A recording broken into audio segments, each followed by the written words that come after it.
Kuya, kuya, baka po nakita niyo po ito, kapatid ko Mani. po. Oh, kuya, tawagan niyo po ako pag nakita niyo po Ano, kamusta ka? Kuya, pakitawagan ako kapag nakita niyo po yung kapatid ko Ito, pretty, hindi ako pwedeng sumuko. Hindi ako pwedeng mawalan ng pag-asa. Wala pa rin yung kapatid ko.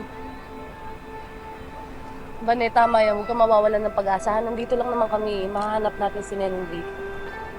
Sabi ni Chief Ricarte, meron na daw lead Pero hindi ko naman kaya na wala akong magawa. Pero dito ako pinapamigay ko, baka sakaling may makapita sa kanya. Ayoko na rin kasi umiyak Mas pag umiyak ako, lalo akong panghihinaan ng loob.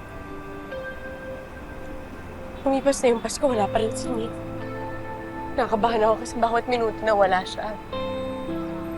Hindi ko alam kung buhay pa siya. Huwag ka magsasalita ng ganyan. Buhay pa si Neneng B, okay?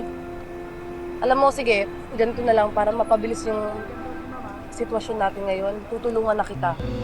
Hindi na ako maghanap ng customer kasi yung kuko makakapag-antay naman eh. Tutulungan kita para okay na lahat. Aka na. Salamat. Pamigay natin si Tia. Maraming salamat, Kung nakikita niyo po, Neneng B po. Ate, Ate, makita niyo po, pakihanap lang may po, contact number po kami dyan, ha? Tawagan Makikita lang niyo po ako, yan ate. kagad. Baka po makita Ate, niyo po ano? yung kapatid ko. Dinukot po siya. Kuya. Tawagan niyo po ako, ha? Ito, tag-isa ho kayo. Salamat. Bane! Tawagan niyo po ako. Kuya, baka po makita niyo po yung kapatid ko. Ano? Nag-text na si Doc Willie. Papapadali na daw yung paghahanap natin kay Neneng B. Anong ibig mo sabihin?